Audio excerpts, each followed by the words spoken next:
अस्सलाम वालेकुम नाज़रीन। 22 मई 2026 जुमे के दिन का आगाज़ हो चुका है। 3 से 4 ख़बरें हैं जो आज की इस वीडियो में आपकी खिदमत में पेश करनी है, और थंबनेल पे यकीनन आप उन ख़बरों के हवाले से इशारा भी मुलाहिज़ा फरमा रहे हैं।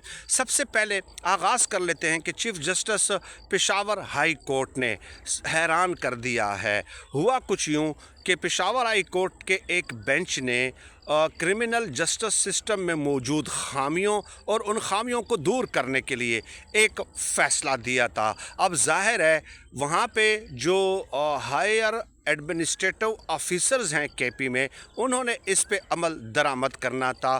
चुनांचे उस हवाले से तौहीन अदालत केस की एक समाअत थी और उसमें हायर ऑफिशल्स को बुलाया गया था, जिसमें चीफ़ सेक्रेटरी होम वगैरह ये तमाम तर जो है उसमें शरीक थे।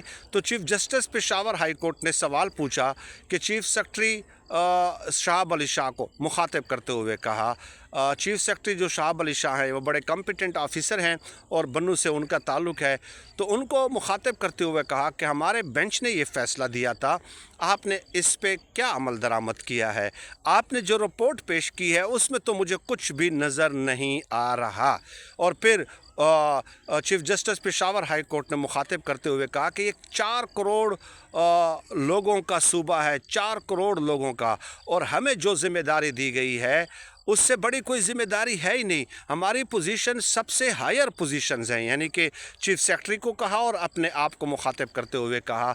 और फिर कहा कि यहाँ पे अमन व अमान की सूरत हाल तो ये है कि जनूबी अज़ला, यानी कि मैं ख़ुद जाना चाह रहा था DI ख़ान, लेकिन मुझे सिक्योरिटी वजूहात की वजह से जाने नहीं दिया गया। मैं ख़ुद जो है डेरा इस्माइल ख़ान, करक और टांक नहीं जा सकता।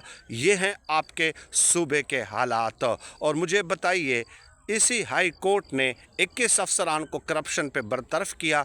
आप लोगों ने गुज़श्ता 70 सालों में कितने लोगों को बरतरफ किया है? आपके प्रोसिक्यूशन अफसरान जनूबी अज़ला में नहीं जाते, जबकि हमारी एक ख़ातून सेशन जज जो है वो कोहाट में अपने फ़राइज़ सर अंजाम दे रही हैं। हालात मुश्किल हैं लेकिन वो अपने फ़राइज़ पूरे कर रही हैं, तो आप प्रोसिक्यूशन अफसरान जो हैं वो क्यों नहीं जाते? मैंने आपको बताया था कि 5 ऐसे प्रोसिक्यूशन अफसरान के मुझे नाम दें जो साफ़ और शफाफ हों, जो ईमानदार हों, कमिटेड हों, अपने प्रोफेशन के साथ मुखलिस हों। लेकिन आपने जो रिपोर्ट जमा कराई है उसमें तो मुझे कुछ भी नज़र नहीं आता। ये आपकी ज़िम्मेदारी थी।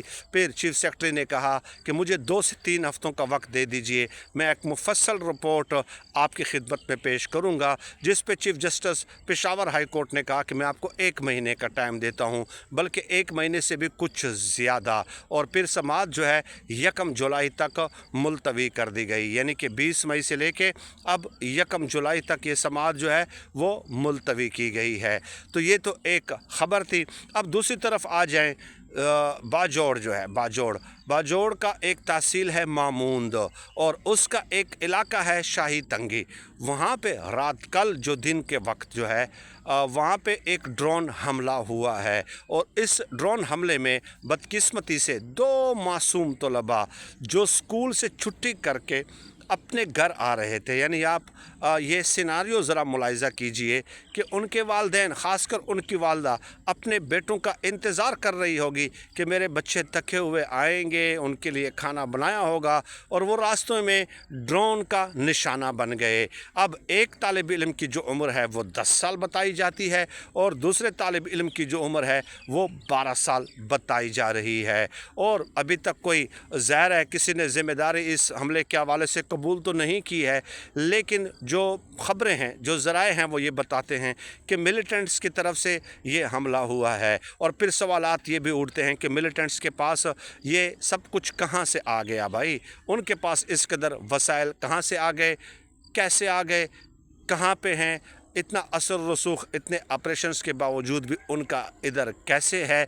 ये सब सवालात उठाना तो ज़ाहिर है मनतकी सवालात हैं, और सवालात तो डेफिनेटली उठेंगे। अब आ जाएं केपी पुलिस की वापडा को आखिरी वार्निंग। देखिए, میں نے آپ کو گزشتہ 7-8 دنوں سے بنوں کی صورتحال کے حوالے سے بتایا تھا کہ بنوں میں 300 کے قریب حاضر ایک سروس پولیس اہلکاروں نے ذاتی حیثیت میں بنوں پولیس امن کمیٹی بنائی ہے جس کا نام جان باز فورس رکھا ہے، اور انہوں نے یہ اعلان کیا ہے کہ ہم افسران بالا سے پوچھے بغیر جہاں جہاں ہمیں ملیٹنٹس کا پتہ چلے گا، ان کے نشان ٹھکانوں کا پتہ چلے گا، ہم خود کارروائیاں کریں گے۔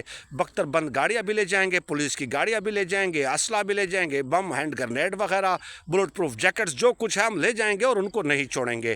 اور انہوں نے باقاعدہ کارروائیاں کی بھی ہیں اور باقاعدہ پمفلٹس تقسیم کیے ہیں کہ جو ان کے سہولت کار ہیں، جنہوں نے ان کو گھر کرائے پہ دیے ہیں، بیٹھک دیے ہیں، حجرے دیے ہیں، جس قسم کا بھی جو ان کا انفارمر ہے، ہم کسی کو نہیں چھوڑیں گے، بالکل نہیں چھوڑیں گے۔ تو یہ انہوں نے اعلانات کیے تھے اور باقاعدہ انہوں نے آپریشنز کیے بھی ہیں، اور یہ تفصیلات میں 7-8 دنوں میں آپ کو بتا چکا ہوں۔ حضرت اللہ جو ہے اس کے سربراہ ہے، ہیڈ ہیں، جو اس کو ہیڈ کر رہے ہیں، ٹھیک ہے۔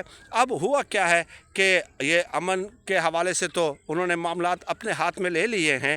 اب انہوں نے وابڈا کو ایک وارننگ جاری کی ہے اور کہا ہے کہ بنوں کی عوام ایک تو بدامنی کی وجہ سے پریشان ہے، دوسرا یہاں پہ تجارتی سرگرمیاں ظاہر ہے امن و امان کی وجہ سے، تو تجارتی سرگرمیاں جو ہیں وہ تو افیکٹ ہوتی ہے، تو تجارتی جو ہے ان کا بزنس ڈاؤن ہو چکا ہے، اور تیسری طرف سے گرمی ہے، اور چوتھی طرف گرمی کی وجہ ایک تو اوپر سے گرمی ہے نا، اور ایک آپ لوگوں نے ایک مصیبت ڈالی ہوئی ہے۔ وابڈا والوں کو کہا کہ آپ بھی عوام کو ستا رہے ہیں، تو وابڈا کو وارننگ جاری کرتے ہوئے کہا کہ جو شیڈیولڈ ہے، جو مقررہ شیڈیول جاری کیا گیا ہے پیسکو کی جانب سے کہ ان علاقوں میں اتنے دورانیہ پہ مشتمل لوڈ شیڈنگ ہوگی، فرض کیا 24 گھنٹوں میں کسی علاقے میں 16 گھنٹے کی لوڈ شیڈنگ ہے، کسی میں 18 گھنٹے لوڈ شیڈنگ ہے، کسی میں 14 گھنٹے ہے، کسی میں 12 گھنٹے ہے، تو اسی مقررہ شیڈیول کے مطابق لوڈ شیڈنگ ہونی چاہیے۔ اس سے اگر آئندہ آپ نے تجاوز کیا اور ایکسیڈ کیا تو یاد رکھیں کہ ہم گریڈ سٹیشنز کا گھیراؤ کریں گے اور وابڈا کے جو افسران ہیں ان کے دفاتر کا گھیراؤ کریں گے۔ اب یہ سلسلہ نہیں چلے گا، اس لیے ہم کہہ رہے ہیں، احتیاطاً پہلے سے بتا رہے ہیں کہ مقررہ شیڈیول پہ آپ جو ہے عمل درآمد کو یقینی بنائیں۔ تو گویا اب اس حوالے سے بھی معاملات انہوں نے جو ہے اپنے ہاتھ میں لے لیے ہیں۔ اور ایک چھوٹی خبر بھی سنتے جائیں کہ گزشتہ 48 گھنٹوں میں ہوا کیا ہے۔ جیسے میں نے کہا کہ شمالی وزیرستان کا علاقہ ہے سپنوام اور شیوام، وہاں پہ سیکیورٹی فورسز نے آپریشن کیا ہے اور 30 کے قریب ملیٹنٹس کو مار دیا ہے اور سیکیورٹی فورسز نے یہ بھی بتایا ہے کہ 13 کی لاشیں تحویل میں لے لی گئی ہیں، باقی 17 لاشوں کے متعلق متضاد دعوے ہیں کہ وہ ساتھ لے گئے ہیں یا ساتھ ہی قریب ایک نالہ ہے اس میں بہہ گئے ہیں۔ اور اس کے علاوہ ڈومیل ڈوگر عمر زئی اور کوٹکا اکبر خان اور یہ کچھ علاقے ہیں 3-4، وہاں پہ بھی جو ہے نا پولیس اور سیکیورٹی فورسز نے آپریشن کیا ہے۔ 23 مشتبہ افراد کو حراست میں لیا گیا ہے، یہ بتایا جا رہا ہے، اور ISPR نے بھی یہی کہا ہے جو میں نے ابھی آپ کو بتایا کہ گزشتہ 48 گھنٹوں میں یہ کارروائیاں ہوئی ہیں۔ اللہ پاک سے دعا ہے کہ اللہ پاک ہمیں خلق خدا کے لیے آسانیاں پیدا کرنے کی توفیق عطا فرمائے، آمین یا رب العالمین۔